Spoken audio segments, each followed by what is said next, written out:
Welcome to the pod. We are really odd. Thank you. Today we're going to talk about Bad Bunny, Ricky Martin, the Epstein Files, a little bit of company admin related to that. Hi, welcome to our as yet unnamed podcast, where today, Kitty, that's me, and Coco will be discussing, of course, the Bad Bunny Super Bowl performance. Hint, we thought it was a great show. And we're also going to talk about the Epstein Files. There is a little bit of a connection with our company, actually, so we're going to address that too. And yeah, we hope you enjoy. Hello. With Kitty and Coco. Okay. Kitty, did you catch the Super Bowl? Kind of, yeah. Okay, Sure. Same. And apparently the halftime show is controversial. Wow, who would have thought? Just like every other year. It's never controversial. So it's weird that it is this year for sure. This year. Mm-hmm. Okay, but this year it seemed to be because it was Bad Bunny, and I guess is the main complaint that it wasn't in English? Is that the main I think that's complaint? One of the complaints. Well, let's back it up because I have a few complaints queued up, and that would be one of them.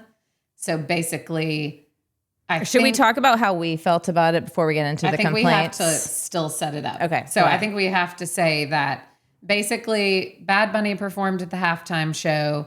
There was sort of a competing in protest halftime show happening at the same time, organized by Turning Point USA. That was headlined by Kid Rock.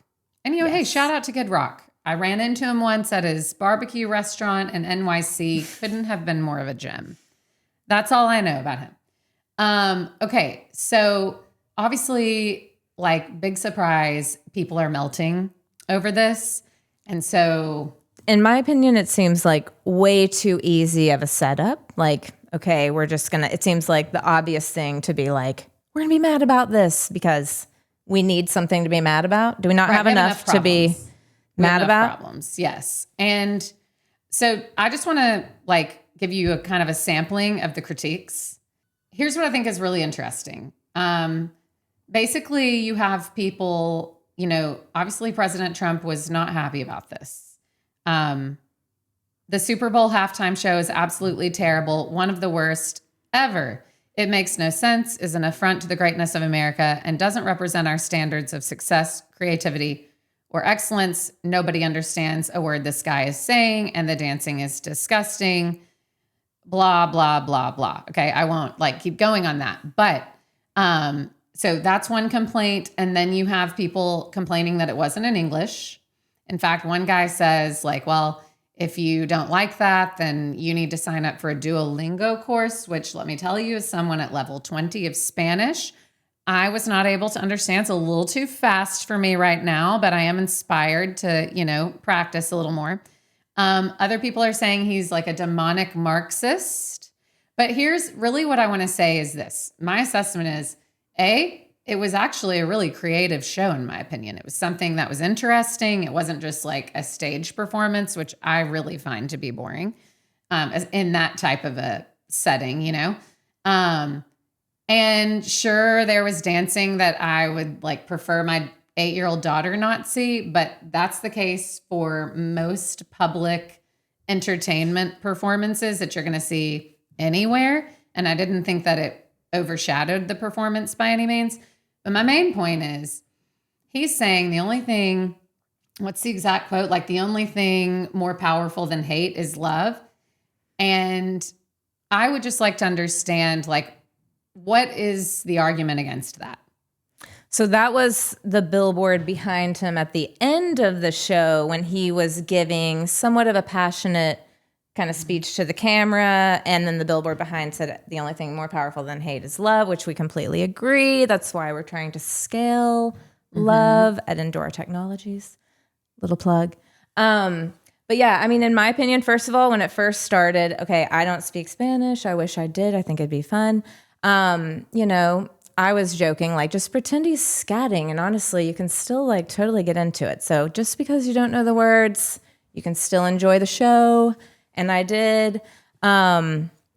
what else? Yeah, I would just say, like, as with so many issues dividing the country right now, there are so many facets to this. Like, I understand if, there are people who feel like disenfranchised as fans, if you will.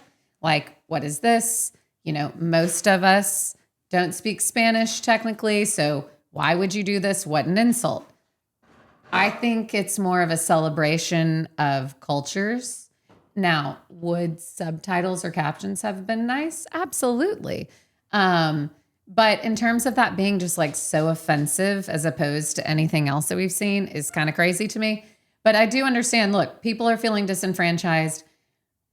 I see Turning Point USA like, hey, well, we're going to combat that with Kid Rock. And I just, like, what are we doing? I also think the un-American or doesn't represent America. I think that was a missed mark as well, Right. because It's like it clearly does. And a lot of Americans speak Spanish, and it connected with a lot of Americans. He's Puerto Rican. That's America. So yeah. Right. Okay. Do you want to talk about the roller coaster? Oh, one time. Now, the one English thing that, that was included, Lady Gaga. Love Lady Gaga. She did a great job. What's interesting is the last time I ran into Lady Gaga actually was in Puerto Rico on a beach. And she was in like a Budweiser bathing suit. Okay.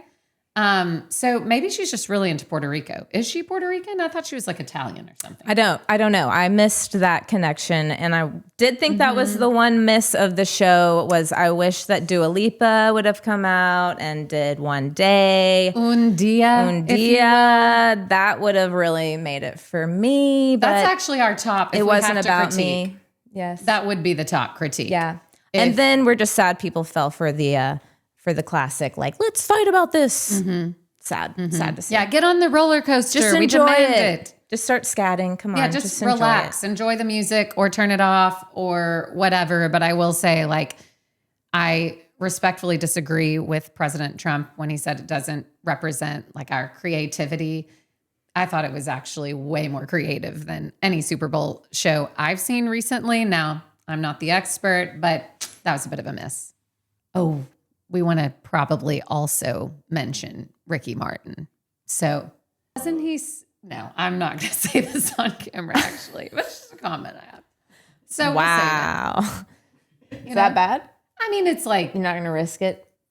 I guess what I'm saying is when we were living in Singapore, he was huge. Like I can still remember being like on Orchard Road and seeing this huge like Ricky Martin thing. And I really just now have come to the conclusion that it's like he is one that I'm thinking, maybe if circumstances had been different, you would be straight and we would, be together in some way. You would have had a shot with Ricky, like in a different like universe. Like it just seems like okay, living la vida loca. Yeah, there you go. We've been loving Ricky Martin for a long time. And nostalgic, very nostalgic figure. He's absolutely I think fabulous. For everyone. Top favorite. So it was nice to see him there. It was really nice to see Ricky. And I don't have anything else to say on camera about that. Just kidding. We love you, Ricky. We love you. Te amo mucho. Yeah. Level 20, Duolingo. Working hard. Oh, also, we all need to start questioning like the demand that we all have this fight. It's so tedious. It's so played out. This like constant sort of stirring the pot when what you're really doing is quite insidious, like the powers that be, because, how's that making like, I think the other point that Bad Bunny was making was like, hey, people of our heritage are being made to feel like less than human. And that's completely wrong. That plus the only thing stronger than hate is love. Like those 2 points, there aren't any good arguments against them. And of all the political messages that someone could have put out there who was already touted to be like, it's going to be the most political Super Bowl ever, I thought what he did was really actually quite lovely. So... And just to add to that, I feel like we're all in charge of our own energies. And so just where do you want to channel yours, Mm-hmm. You want to keep fighting. hating the people you're told to hate. It's a bad use of your energies. We got to talk about the Epstein Files. Everyone's talking about it. We got to talk about it. Probably we're going to have a bit of a laugh about it. And my disclaimer on that would be, you had a really good disclaimer. How do you say it? Okay, let's talk about the Epstein Files. So this is a topic that we're actually quite concerned about and think that justice definitely needs to be done here, and are really hopeful that that's starting to happen. And, only time will tell. But so I would say as mothers of daughters, especially, our hearts really go out to the victims. And, I saw yesterday where 2 congressmen had gone and viewed the unredacted materials that have been released, redacted, and said, hey, this doesn't meet the standard of what we said would be redacted. So these should all be unredacted. And there are some pretty high level people, including a sultan, I believe. But it's like, wow, what a shock. So I do think that these people should face justice. I think Elon said the other day, and I'm not trying to get into a January 6th thing, but he made the comment that 500 or 600 people have been arrested and imprisoned for that. And no one has faced any type of justice who's on Epstein's client list. I also love the fact that Ghislaine is like, oh, let me out and I'll tell you all the truth. I don't think so, ma'am. I think she needs to stay exactly where she is based on my investigation of the files personally. But we should also say, now here we're going to have a bit of a laugh. It's also been in the news that one of our investors is in fact in the Epstein files. So we will have to be forced to conduct a full investigation. And, we do expect him to be exonerated. We do actually think he's innocent, but, we have a moral obligation to investigate, and so we shall. Have you looked through the files? No. Okay, there's a website I'm going to send you, but it's really like an incredible advancement in technology that regular people can now look through there, because if we couldn't, there's a 0% chance that he would be held accountable, or any of these other people. We either need to use like the magical voodoo that someone in the world knows about to raise him from the dead and force him to face justice, or, I think there is obviously plenty of shadiness surrounding his alleged death. I can't believe anyone treats that as a just fact. And if he is somewhere, I think he deserves the absolute worst. And also, I think up until like some period of time ago, no one ever considered the fact that they would maybe get caught, because technology just didn't work that way. So pretty much you could be off grid doing whatever you wanted, on like an island, for example, and feel like none of these crimes will ever come to light. I'll never have to answer to any of this. This is actually fine and okay, really. So yeah. Palmer Luckey versus J. Cal really is so hilarious. And I know J. Cal feels like it's so unfair, but it's like, well, if you hadn't tried to like destroy this person's life, I might feel more sorry for you. Thank you for being with us today. A couple of topics that we didn't cover that we will very soon, but you do need to know today about these things. Endora is going to Roots Tech, and hint on that, Roots Tech is the largest family history and genealogy conference in the world. So we have some really interesting things planned for that.